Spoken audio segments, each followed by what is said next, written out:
News में आपका स्वागत है। मैं हूं आपके साथ मोहम्मद कमर खान। इस वक्त आप देख रहे हैं खास खबर। लिमरू हाथी रिजर्व को लेकर विवाद के बीच सियासी तकरार सामने आने लगी है। टीएस सिंहदेव ने सीएम को लिखा है कि मैंने 450 वर्ग किलोमीटर करने को कभी नहीं कहा। उन जंगलों में यूपीए सरकार का नो गो एरिया वाला फैसला लागू किया जाए। सरगुजा क्षेत्र के विधायकों से प्रस्ताव लेकर हाथी रिजर्व को 1995 की जगह 450 वर्ग किलोमीटर में सीमित करने की तैयारी मंत्रिपरिषद में आएगा इसका प्रस्ताव। उत्तर छत्तीसगढ़ के 1995 वर्ग किलोमीटर में प्रस्तावित लिमरू हाथी रिजर्व का क्षेत्रफल घटाए जाने के प्रस्ताव पर उठे विवाद में अब विपक्ष भी कूद पड़ा है। रायपुर से भाजपा विधायक और पूर्व मंत्री बृजमोहन अग्रवाल ने इसे सरकार का अपने फैसले पर यू टर्न बताया है। उन्होंने कहा कि ऐसा करके राज्य सरकार सिर्फ उद्योगपतियों का हित संरक्षित करना चाहती है। दरअसल आपको बता दें, अगस्त 2019 में राज्य मंत्रिपरिषद ने 1995.48 वर्ग किलोमीटर क्षेत्र में लिमरू हाथी रिजर्व बनाने का प्रस्ताव किया था। फैसला हो गया, लेकिन तकनीकी वजहों से अधिसूचना जारी नहीं हुई। इस बीच हसदेव नदी के जलग्रह क्षेत्र और जैव विविधता बचाने के नाम पर इसके विस्तार का प्रस्ताव बना। तय हुआ कि इसे 3827 वर्ग किलोमीटर कर दिया जाए। इस हाथी रिजर्व में सरगुजा, कोरबा और रायगढ़ जिले का बड़ा हिस्सा आ रहा था। अब वन विभाग कह रहा है कि स्वास्थ्य मंत्री टीएस सिंहदेव, लेलुंगा विधायक चक्रधर सिंह सिद्धार, भरतपुर सोनहत विधायक गुलाब कमरो, मनेन्द्रगढ़ विधायक डॉक्टर विनय जायसवाल, लुंड्रा विधायक प्रीतम राम, कटघोरा विधायक पुरुषोत्तम कंवर, कुनकुरी विधायक यूडी मिंज और कोरबा विधायक मोहित राम ने लिमरू हाथी रिजर्व को 450 वर्ग किलोमीटर तक सीमित करने का अनुरोध किया है। स्थानीय ग्राम पंचायतों ने भी हाथी रिजर्व का क्षेत्र सीमित रखने का अनुरोध किया। उनको आशंका है कि इससे उनकी आजीविका बाधित होगी और गतिविधियां सीमित हो जाएंगी। ऐसे में विभाग ने फैसला किया है कि लिमरू हाथी रिजर्व का क्षेत्रफल 450 वर्ग किलोमीटर करने और उसकी सीमाओं के निर्धारण का प्रस्ताव मंत्रिपरिषद में सामने रखा जाए।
छत्तीसगढ़ में 100 से ज्यादा लोगों की मौत हाथियों और मानव बंद के कारण हो चुकी है।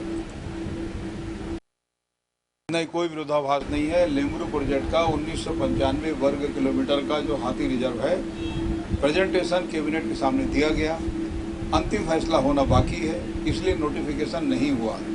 अब यदि कम ज़्यादा करना है तो कम ज़्यादा के लिए कैबिनेट को ये अधिकार है, वही प्रस्ताव जाएगा, वहीं तय होगा। और अब ये सरकार भी इसको छत्तीसगढ़ के जंगलों की चिंता नहीं है, छत्तीसगढ़ के वनवासियों की, आदिवासियों की चिंता नहीं है, छत्तीसगढ़ में हाथियों के जीवन बचाने की चिंता नहीं है। इसको अब चिंता है तो सिर्फ उद्योगपतियों के हितों को संरक्षित करने की चिंता है। ऐसा लगता है कि कहीं न कहीं किसी को लाभ दिया जाने के लिए इस प्रकार से पत्र लिखने का काम और बाकी चीजें जो हो रही है। वास्तविक में छत्तीसगढ़ में मानव और हाथी के बीच में तो द्वंद्व चल रहा है। अब हाथी आपका सरगुजा से बस्तर तक पहुंच गया, कांकेर तक आगे बढ़ने की संभावना है। जनधन की हानि लगातार हो रही है। व्यक्ति की राय से इतना बड़ा प्रोजेक्ट नहीं बनाया जा सकता। इसके अभी सारे लोगों के मत आ रहे हैं, इसको मतभेद जैसा आप मत दीजिए, अपना मत व्यक्त करते हैं। नहीं, कोई विरोधाभास नहीं है। लेमरू प्रोजेक्ट का 1995 वर्ग किलोमीटर का जो हाथी। और इस खबर पर बात करेंगे, रायपुर न्यूज रूम चलेंगे। हमारे साथ जुड़ गए हैं Nitin Choubey, Chhattisgarh state head. Nitin, Lemru elephant reserve की जमीन को लेकर, क्षेत्रफल को लेकर बात की जाए तो विवाद काफी दिनों से गरमाया होता है, लेकिन अब विपक्ष ने जिस तरह से इस विवाद में कूदकर इसको और ज्यादा हवा दे दी है, तो एक अलग ही तस्वीर यहां पर इस विवाद को लेकर बनती दिखाई दे रही है। और पत्र इस विवाद की मुख्य वजह कहीं ना कहीं बनता नजर आ रहा है। क्या है पूरा मामला? है देखिए, आपको बताऊं, इसमें की मंत्रिपरिषद ने लेमरू को एलिफेंट रिजर्व बनाने के लिए 1995 वर्ग किलोमीटर का जो रिजर्व घोषित किया था, उसकी कार्यप्रणाली पटल पे रखी थी, लेकिन किन्हीं टेक्निकल कारणों के चलते उसकी अधिसूचना जारी नहीं हो पाई थी। और इसी के चलते जो अधिसूचना जारी नहीं हुई, तो बीच में एक प्रस्ताव निकला जिसका इसका दायरा बढ़ाकर 3887 वर्ग किलोमीटर कर दिया गया। इसके बाद से लगातार ये देखा जा रहा था कि वन विभाग ने ये सूचना जारी करी कि पांच या 6 विधायक जो उस क्षेत्र के हैं, खास करके सरगुजा, जिसमें स्वास्थ्य मंत्री टी.एस. सिंहदेव भी आते हैं, मनेंद्रगढ़ विधायक डॉक्टर विनय जायसवाल, गुलाब कमरो और डी.डी. मिंज, इस कई विधायकों ने पत्र लिखा है कि इस एलिफेंट रिजर्व को 450 वर्ग किलोमीटर तक सीमित कर दिया जाए। लेकिन इसको लेकर ही तुरंत राजनीति छत्तीसगढ़ में गरमाने लगी और साफ तौर पे मामला इतना बढ़ा कि स्वास्थ्य मंत्री ने एक पत्र जाहिर करके मुख्यमंत्री के नाम एक पत्र लिखा और उन्होंने इस पत्र को सोशल मीडिया पर भी वायरल किया। उन्होंने साफ तौर पे कहा कि इस तरह के दायरा घटाने की कोई मंशा उन्होंने राज्य सरकार को या मुख्यमंत्री को नहीं की है। इस बीच में कहीं ना कहीं बोला जाए तो ये अटकलें चलती आई कि वहां पर विधायकों से कहीं ना कहीं जो 3827 वर्ग किलोमीटर का जो एलिफेंट रिजर्व घोषित करना था, उसको कहीं ना कहीं 450 वर्ग किलोमीटर में सीमित करना चाहती है राज्य सरकार। इसको लेकर लगातार विवाद की स्थिति जैसी जो अटकलें हैं वो मीडिया में चलना चालू हुई। और इसी बीच में कहीं ना कहीं इन अटकलों के बीच में सत्यानंद राठिया, जो कि धर्मजयगढ़ के विधायक हैं, उन्होंने मुख्यमंत्री के नाम एक पत्र लिखा और उसमें साफ तौर पे ये मंशा जाहिर की कि इस एलिफेंट रिजर्व का जो दायरा किसी भी हिसाब से कम ना किया जाए।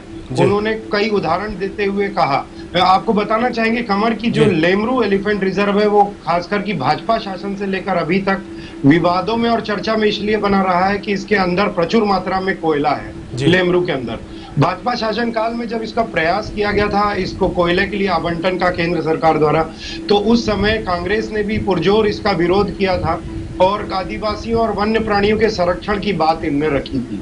और जब राज्य सरकार में आई तो 2018 में 19 में उन्होंने मंत्रिपरिषद ने यह प्रस्ताव पारित किया कि 1995 वर्ग किलोमीटर का ये एरिया उन लोग के लिए संरक्षित कर दिया जाने से केंद्र इस कोयले की प्रचुर मात्रा को किसी को आवंटित नहीं कर पाएगी। और उसके बाद से ही जब वन विभाग से जानकारी आई तो राजनीति काफी तेज गर्म होती दिखाई दी। उसमें अटकलें ने भी ये दिखाई देती कि कहीं स्वास्थ्य मंत्री और मुख्यमंत्री के बीच की जो अफवाहें वो कहीं सच तो नहीं है, जिसमें वो दायरा कम करने को कह रहे हैं।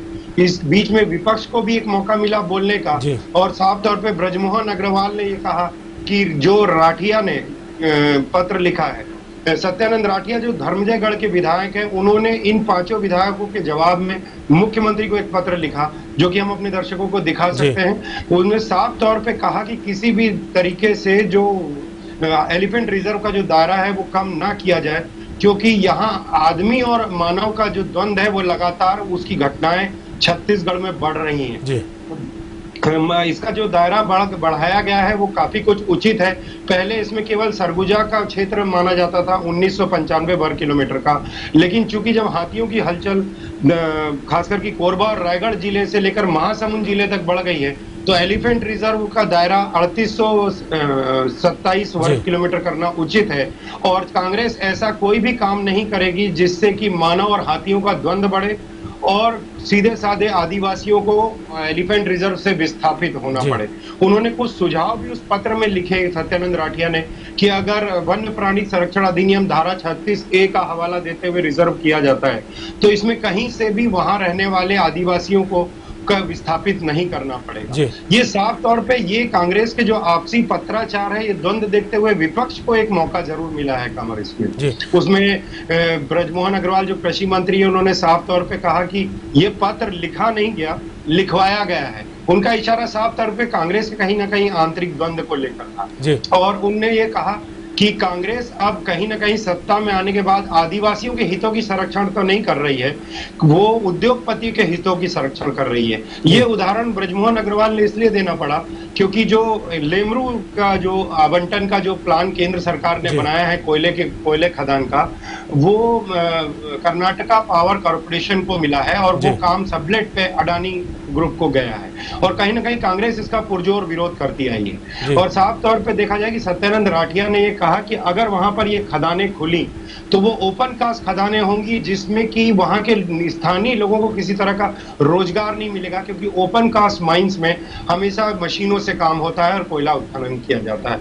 इन सब बातों का जिक्र जहां सत्यानंद राठिया ने अपने पत्र में किया और वो वायरल हुआ, उसके बाद ब्रजमोहन का जो बयान कि उद्योगपतियों का संरक्षण का काम कर रही है, ना कि हाथियों और आदिवासियों के संरक्षण का काम सरकार। वहीं साफ तौर पे आज नेता प्रतिपक्ष धर्मलाल कौशिक ने भी पत्रकार वार्ता लेते हुए कहा है कि ये जो एलिफेंट रिजर्व का दायरा 3827 स्क्वायर वर्ग किलोमीटर कर दिया गया था, इसको किसी हिसाब से भी कम नहीं करना चाहिए।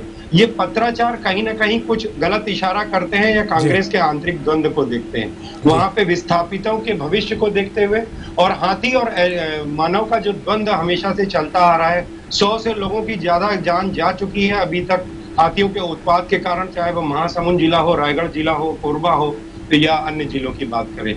और इसी को लेकर जब पूरी कशमकश और राजनीति चरम सीमा पर पहुंचने लगी, लेमरू जो कि सन हम याद करेंगे अगर 2008 से 13 के बीच का ये मामला जब भाजपा शासन में थी तो ये चलता आ रहा था। और आज जब ये द्वंद्व की स्थिति आई तो कृषि मंत्री रविंद्र चौबे सरकार की तरफ से प्रवक्ता बनकर खड़े हुए और उन्होंने कहा कि ये जो पत्राचार विधायकों से हो रहे हैं ये किसी तरह की कांग्रेस की आंतरिक द्वंद्व या विरोधाभास को नहीं दिखाते, चूंकि 1995 वर्ग किलोमीटर का एरिया 3827 कर दिया गया है। उसको लेकर विभिन्न विधायकों के राय शुमारी बुलाई जा रही है और उसको लेने के बाद भी किसी एक व्यक्ति विशेष के राय शुमारी से उसका दायरा घटाया बढ़ाया नहीं जा सकता।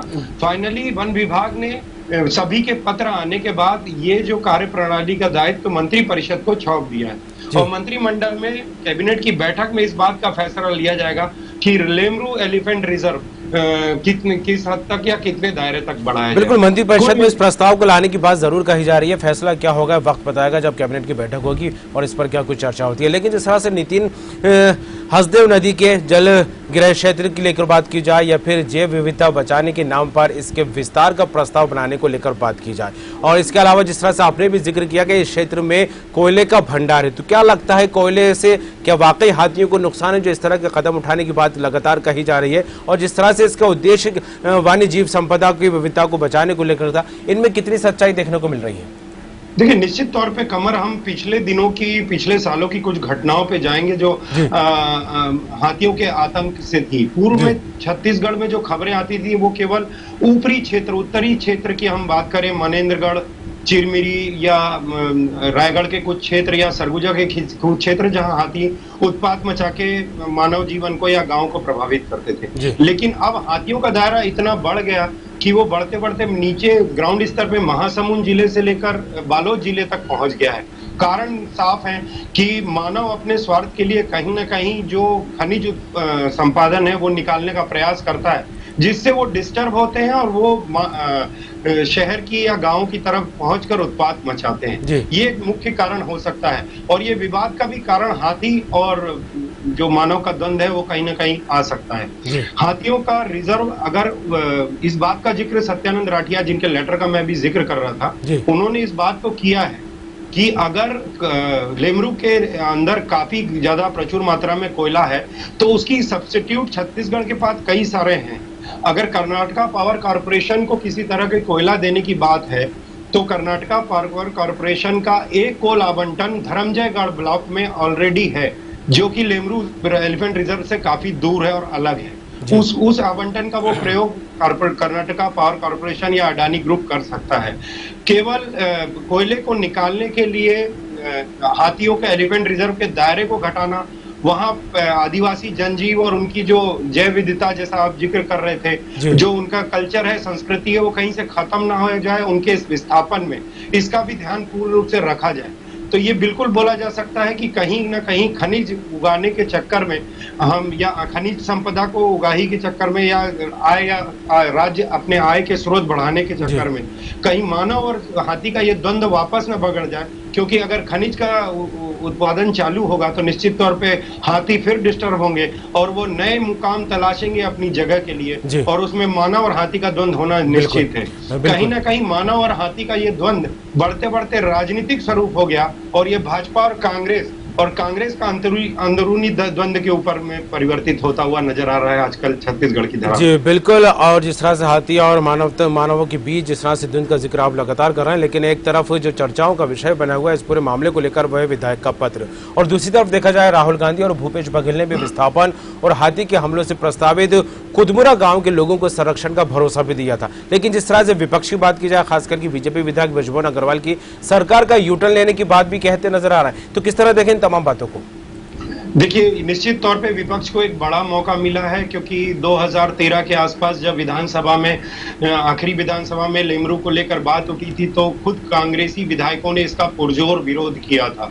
निश्चित तौर पे उन्होंने आदिवासी और हाथियों के हितों की बात उठाई थी, और जब उन्हीं की पार्टी के कुछ विधायकों द्वारा उसका दायरा घटाने की बात आए तो विपक्ष को बिल्कुल मौका मिलता है। और इसी बात को लेकर सरकार के यू टर्न वाला ताना पूर्व कृषि मंत्री और विधायक बृजमोहन अग्रवाल ने सरकार पे कसा है, और उन्होंने कहीं ना कहीं कहा है कि उद्योगपतियों के हितों का नया ध्यान देते हुए साफ तौर पे वहां रहने वाले आदिवासियों और हाथियों के जो संरक्षण का काम है वो राज्य सरकार को निश्चित तौर पे करना चाहिए। और अगर कांग्रेस इसमें कहीं, अगर ये तो फैसला आगामी मंत्रिमंडल में ही हो पाएगा कि लेमरू जो एलिफेंट रिजर्व है उसका दायरा कितना किया जाए और किस धारा के तहत किया जाए कि वहां रहने वाले आदिवासियों के हितों की भी रक्षा हो सके।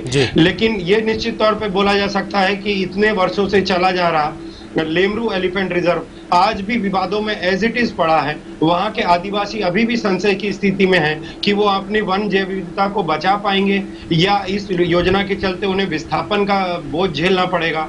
और दूसरी ओर आसपास के गांव के लोग संशय की स्थिति में हैं कि अगर खदानों का काम लेमरू में चालू होता है तो कहीं ना कहीं वापस हाथी एग्रेसिव होकर उनके नॉर्मल जीवन को और उनके गांव को तहस नहस करने का जो सिलसिला है वो लगातार जारी रखेंगे। तो अभी इस पसोपस में पूरी छत्तीसगढ़, चाहे वो आदिवासी हो, हाथियों का तो हम बता नहीं सकते, लेकिन ये निश्चित तौर पे बोला जा सकता है कि सभी की अटकलें एलिफेंट रिजर्व के दायरे को लेकर बढ़ी हुई है, और ये देखना होगा कि आगामी मंत्रिमंडल में सरकार क्या फैसला लेती है और इसमें आदिवासी और हाथी के सहित आम लोगों के जनजीवन का कितना ध्यान रख पाती है सरकार अपने फैसले। बिल्कुल नितिन, देखने वाली बात होगी कि हालांकि इस रिजर्व को जिस तरह से विवादित बनाया जा रहा है और विपक्ष और सत्ता पक्ष भी जिस तरह से तकरार निकलकर सामने आ रही है, वाकई सियासी मुद्दा बनकर रह जाएगा, ये वाकई इसका कोई समाधान निकला, और इसलिए कहा जा रहा है कि मंत्रिपरिषद में कैबिनेट की बैठक में इसका प्रस्ताव लाया जाएगा। प्रस्ताव के बाद क्या कुछ स्थिति बनती है देखने वाली बात होगी। तमाम बात के लिए आपका शुक्रिया। तो जिस तरह छत्तीसगढ़ के लिम्रू हाथी रिजर्व को लेकर बात की जाए तो इस विवाद में अब विपक्ष भी कूदता नजर आने लगा है और मामला सियासी रूप लेता दिखाई देने लगा। क्षेत्र को 450 वर्ग किलोमीटर में सीमित करने की तैयारी की बात यहां पर निकलकर सामने आ रही है। 1995 वर्ग किलोमीटर अभी इस रिजर्व का कुल क्षेत्र है और 80% छोटा होगा, इस तरह की अटकलें अब लगती दिखाई दे रही हैं। सीमाओं के निर्धारण का प्रस्ताव मंत्रिपरिषद में रखने की बात कही जा रही है और यह भी कहा जा रहा है कि विपक्ष की तरफ से कि सरकार उद्योगपतियों का हित संरक्षित करना चाहती है, लेकिन जिस तरह से बात यह भी निकलकर सामने आ रही है कि यूपीए सरकार का नो गो एरिया वाला फैसला जो है वह लागू किया जाए। मंत्री का यही कहना और जल ग्रहण क्षेत्र और जैव विविधता बचाने के नाम पर बना ये प्रस्ताव रिजर्व में सरगुजा, कोरबा, रायगढ़ बड़ा हिस्सा इसमें आ रहा है। फिलहाल देखने वाली बात होगी कि जब कैबिनेट की बैठक होगी, प्रस्ताव रखा जाएगा, उसके बाद क्या फैसला लिया जाता है। खास खबर में इतना ही, खबरों का सिलसिला जारी रहेगा, बने रहिए।